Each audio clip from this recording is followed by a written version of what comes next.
to Copa America or the Euros, and there is another one to talk about. It's the Netherlands against England. Yes, England have somehow found themselves in a semi-final. This is the road they've taken. Let's just say it's not been the prettiest route, but they are here anyway, and they can't complain about that too much at this point, Macca. Jules is still with us. We'll get his thoughts in a minute, but the mighty England they got to the semis. Yes, got to the semis. We're hoping that we can see a better performance, but yes, they've got there. They need to be congratulated that they have got there, but they're still in the semi-finals, which is an achievement in itself. But you know, we're here, and we're, as fans, well, certainly I want England to go on and win this tournament. So if they are going to win it, they're going to have to perform better than they have done against, you know, some of the teams we've shown there. Because, with all respect, some of the teams that England have beat have respectively been the minnows of European football. They haven't beat, you know, these powerhouses, and they've avoided all the right teams. But they're going to meet a decent side tomorrow. Not a good team, not a great team, but a decent side tomorrow in the Netherlands. And let's see how they get on. Sorry, not tomorrow, Wednesday. Sorry. Yeah, Wednesday. So what's to say, Stevie, that it's not going to be more of the same from England? Is there any argument to be made that it won't be? In a word, no. I mean, when you've been that poor for so many games on the trot, and eventually for the last one he changed it to 3 at the back, allegedly. As Macca said, all he did was shuffle things around a little bit. And as much as they were better, they weren't that much better. And they're playing against a team in Holland who, listen, defensively in some games have looked a little suspect.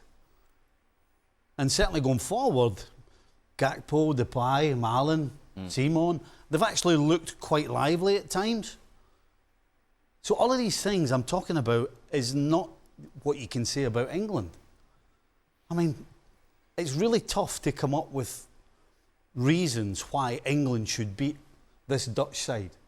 And quite frankly, other than luck, other than they're capable of one of them, whether it's Bellingham or Foden, maybe even Harry Kane, as poor as he's been, they've got players who, when things have been so bad and they look as though they're dead and buried, can produce something. That's my argument over.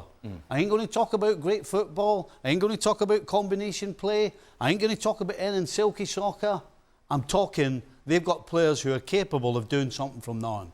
That's the reason that they might win this game. Given that Stevie's naming names, who does need to step up for England? Well, I think the captain needs to step up, Harry Kane, because we've mentioned it before. I think Phil Foden has to step up.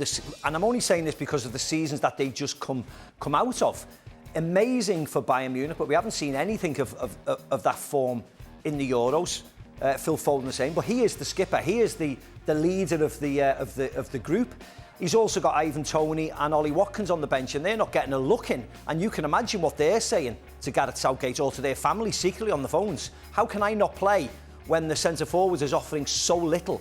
But we know tomorrow that he's done it before, so he could easily do it again. Harry Kane, that can step up and score the goals and be the match winner, but he's going to have to, because he will play. He's another undroppable, you know, as we've said throughout this tournament. Gareth Southgate won't leave him out in case things don't go right, and Gareth Southgate's head's on the block. So Harry will play, Harry will lead the line, Harry will captain the team, and hopefully Harry will get the goals and get a more complete performance, because he has scored goals in this tournament. I think he's the only one that I can actually stand up for and say, I don't think he's fit. Okay. And he's maybe being asked to do things that he's not physically capable of. Because clearly at the end of the season with Bayern, his back was bothering him. And he certainly hasn't looked anywhere near the player that we've seen over the last decade, never mind just this tournament. So I do feel for him a little. I think he is carrying an injury. But I think Southgate, even though he knows that, is still going to ask him. And if he asks him to play, he's going to play. Jules? Yeah, I think it's really interesting. The debate over Kane is clearly, as we said, not fair. He can't press. I mean, he's never been the greatest of pressers anyway, even under Pochettino at Spurs. But now it's even less efficient. And Phil Foden a few days ago said, well, we practice stuff at training in terms of pressing, and we don't do it in the game. And that was clearly aimed at Kane. So it'd be very interesting. A Dutch team with a bit of momentum. Still, you know, not great, but have a bit that momentum. The Turkey win was good. for England, it's those individuals that can make the difference, because as we know collectively and with Southgate, they just don't have a direction, they don't have a plan or a style either. So England favourite for me, but quite narrowly. Where's it going to be won and lost, this game, do you think? Which area of the field? I mean, you could ask me that any time England play. I honestly don't know, okay? We hope that the difference makers, the Fodens, the Bellinghams, the Kanes, who we just meant, the Sakas. I don't know who else is going to play, whether Luke Shaw will play or he'll play on the left-hand side, whether he'll play defensive again. But you just hope that they have a really good game. That's all you can do. They have to be strong at the back, but they have been fairly strong at the back. But they're going to have to break down a defensive. I don't know whether Van der Ven will play, but De Vrij, Virgil van Dijk, who knows all these players inside out, Denzel Dumfries, who's a good player in his own right. So they're going to have to do something special to break them down, because the Dutch are playing a little bit better. I mean, I haven't been impressed by Depay, but Cody Gakpo's been great. You know, he has been trying to do things. Javi Simons can be good on his day, so they can be dangerous. But I wouldn't know, because I haven't seen it game after game after game. I don't know who's England's best player. Possibly Bellingham in a forward position. I don't know. So you're hoping one of them who's had a great season for their club finally brings it in a huge game, semi-final, you know, to drive you into the final. You hope one of them really stands up and takes the country, takes his team on the back of his shoulders and say, this is what we're going to do, because I don't necessarily expect it from the manager. It's going to have to be the players. Have you heard anything about Luke Shaw from out there, Jules? Obviously, I know you're following France so closely out there, but has there been any word on Luke Shaw? Yeah, he did his press conference today, which is quite interesting, because it doesn't mean it doesn't mean that he will start, obviously, Wednesday, but it's still an indication that, well, he's back on the pitch. We saw that against Switzerland. He finished the game quite well. Is that enough, considering he hadn't played since February before that, to start in a semi-final of a tournament like this? Massive game against the Dutch team, as we said, not great, but really physical. We mentioned Dumfries, whoever's going to play on the right wing, Malen, Bergwijn, Xavi Simons, really, that's a big test for sure. I'm not sure he's ready, but I think he wants to play, and he was quite honest today, saying that he thought his injury, that was it. It was the Euros gone, so I think he's really happy to still be there. And because England went that far, that enabled him to play a bit, because otherwise, if they had gone out in the group stage, he would have gone home having not played a single second, hardly trained either. So it's an option for Southgate, especially with a back three where he could have all that left-hand side for him. What do you reckon? Well, I don't understand why you would put a player in that press conference a couple of days before the game if you don't think he's playing. Yeah. He did say he's fit and well and he wants to play if called upon. So that's number one, right? That makes no sense unless he's playing. But then that tells you that they're playing a back four. Because he can't play as a wide midfielder, getting up and down. A wing-back, yeah. A wing-back. Considering he's had, 30 minutes in the last 8 months, is it? Since February. So that makes no... So that means he's going back to a back four. And in my eyes, that's what's going to happen. He's going back to a back four. So we know how they've played with a back four this tournament. Yeah, but I don't know. But I think he'll actually play with a 5 or 3 at the back, as we keep saying at 5. And he'll keep Saka and Walker and Stones, and he'll bring back Gahey, and Konza will drop out, and he'll put Luke Shaw in, and then he effectively has still got a real defensive core then. I think he'll be double safe, and then he'll play Mainu and Rice, so effectively he'll have 7 defenders with the goalkeeper. I think he'll go the other way. But I mean, I'm only guessing. Semi-final, the way Gareth thinks, I think he'll come in because that's a gamble, isn't it? That's a gamble. If you're going to play a back three and you're going to have Shaw in that wide area, that's a gamble. Yeah, but he's got three defenders behind him. That's what I'm saying. But they got 3 up front. Yeah. But they got 3 up front. No, I know. Which means he's going to have. But then Bellingham. So it doesn't make any sense to play a back three with Shaw. I guess that's my point, Joe. Yeah. I don't. That makes no sense. I'm the same as you. I do not want to see that. I don't want to see what I've just said. That's the last. You think we might? That I would detest that if we've got 5 defenders like that. Well, Saka's not a defender. He's a right wing back, and he had his best game. That's why I don't think he'll change it. But to have that 4 on that side, I just think takes it away from that side of the pitch. I hope I'm wrong. I really, really do. Go ahead, Jules. No, I agree with what Stevie, with the boys together. To be fair, the back four could be tempted for sure, but then I think the back three showed that the solidity is there. And then whether you think that Saka can play in a game like this against a very attacking, Cody Gakpo, let's put it that way, because he's a bit of a hybrid when he plays for the Netherlands, as a bit of a left wing back and also as a bit of a left winger. It'd be very interesting to see. It's just that there's a point where, like, if you want to keep everybody, so Saka and Foden and Bellingham and Kane and Mainu and Rice, you just have to be clever on how you organise it all. That's it. All right, well, let's take a look at the predictions, shall we? Everybody super confident, it would appear. England wins throughout, and Stevie was spitting as he had to give his Even you put England victory. Even Stevie Nicol. You can play this bad and get this far, and somebody's pushing you forward. I don't know who it is, but... Yeah, well, that's how we look. That is coming up on Wednesday, and there'll be a lot of talk about it on Tuesday's show. Looking ahead to it, and of course looking back on what happens between Spain and France. Make sure to join Dan and the team on ESPN FC. Make sure to join us every single day. Let's get you through some of the latest transfer talk, shall we? Starting with Joshua Zirkee, Manchester United said to be closing in on the signing of the player from Bologna. Julien is still with us as we talk a little bit more about this. Jules, what more can you tell us about Zirkee to Manchester United?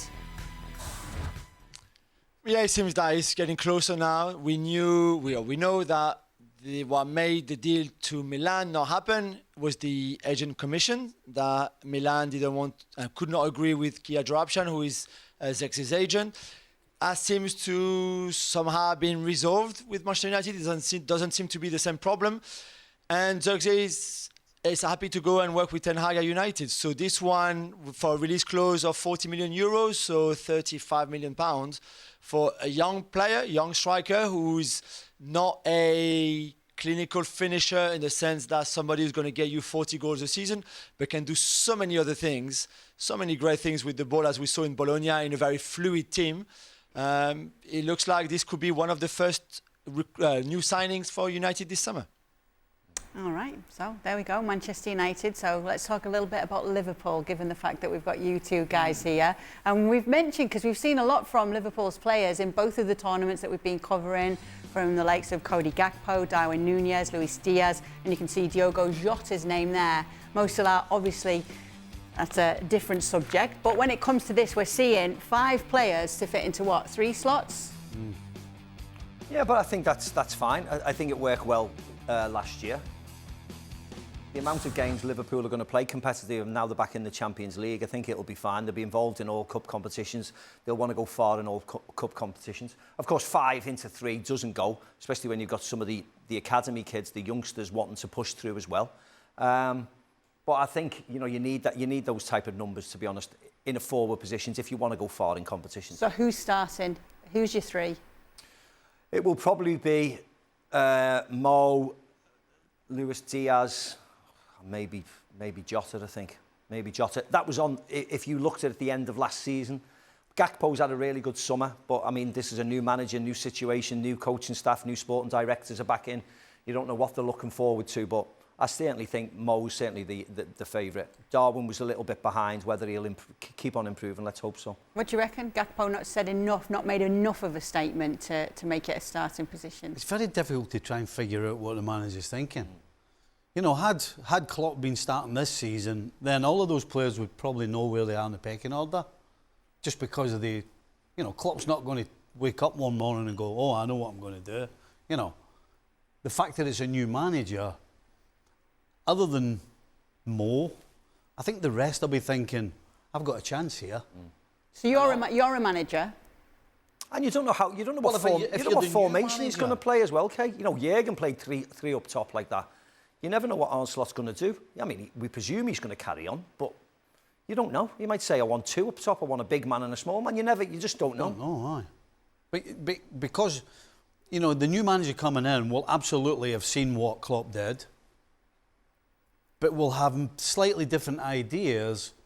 And if he has slightly different ideas, that means that maybe Darwin Núñez comes into it. Maybe he wants a proper centre-forward, a sort of hybrid between a new type of centre-forward, but an old-fashioned one as well. I mean, you don't. It depends on what's going through the manager's head.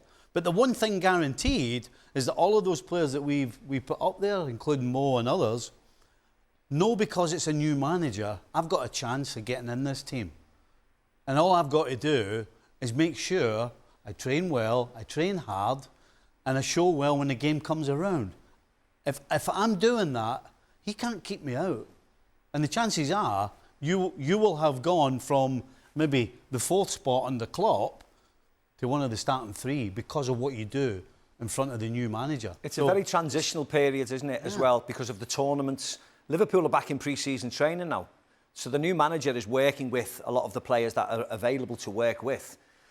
These players now, they still haven't finished their respective tournaments. They might be back in a month. So you've got the people back at base have got a head start on them. Of course, when they come in, they'll go right into the first team. But, you know, these are way off playing yet. These are way off impressing the manager. Other people are ahead of them at the moment just because they're training and they're back in the system. These need a break and then they need to get their fitness levels back up. So it might take these till September and October to hit top form again. You never know. If I'm Diogo Jota, I'm going straight to training camp. I ain't having a break. For 2 reasons. One, you want to get in the team. You want to get in the starting 11. You want to be one of the 3 that we think is going to be playing up front. But he's also missed a lot of last season. So fatigue or anything of that sort of stuff isn't going to come in to his thinking. So if I'm him, as soon as I can, I'm getting my boots and I'm getting myself down to Anfield and making sure that I start training and start showing this guy what I'm about. Jules, what are your thoughts on it all? Well, I think the boys made good points. We know that Arne Slot plays a 4-3-3 formation. This is what he's been very dogmatic, certainly with the system at Feyenoord, but even before that. Yeah. We saw what he did with Santi Jimenez up front, who is a similar profile to Darwin Núñez. So it'd be very interesting. We've also seen Darwin Núñez, to stay on him, doing really well under Bielsa for Uruguay in Copa America in a 4-2-3-1. So having a bit more of a support behind him than just the 3 midfielders that he's had behind him at Liverpool, for example. So the boys are right, though. Slot might change something in his own philosophy, although I doubt it. He was also hired because of the similarities, the way he plays and the system that he plays compared to Klopp's system, obviously. So it'd be very interesting. I would rather have a lot of options than not enough options, that's for sure. Did you want to add something else, Steve, after what? No, it's okay. It's okay. Fine. When a player does do that, though, just quickly, Stevie, when a player does come back straight away to show themselves willing, what does that say to the manager? Oh, straight away, you're like, this guy wants to play. I mean, it's that straightforward. This guy doesn't want to break. This guy doesn't want to go and lie on the beach. This guy wants to show me what he's capable of doing. And when you do that, you always push yourself a little further forward because that's straight away in the manager's brain. And as far as you know, Jules is saying, well, he always plays 3. Any coach worth his salt, when he sees what's available to him, if it suits the team better and he's going to get more out of the team and ultimately he's going to win games and be more successful, then he will manipulate that. And so it might change to what he was talking about with a Núñez up on his own with 2 just slightly tucked in. I mean, any proper coach or any real coach worth his salt will use what he's got to the best of their ability. Unless you gather Zirkee. Why did he have to bring it back to England? Why did he have to bring it back to England? I had a decision to make. Do I bring it in or not? Yes, of course. You had a decision to make as to who's going to make the final between England and Netherlands, and you picked England. Yeah. Yep.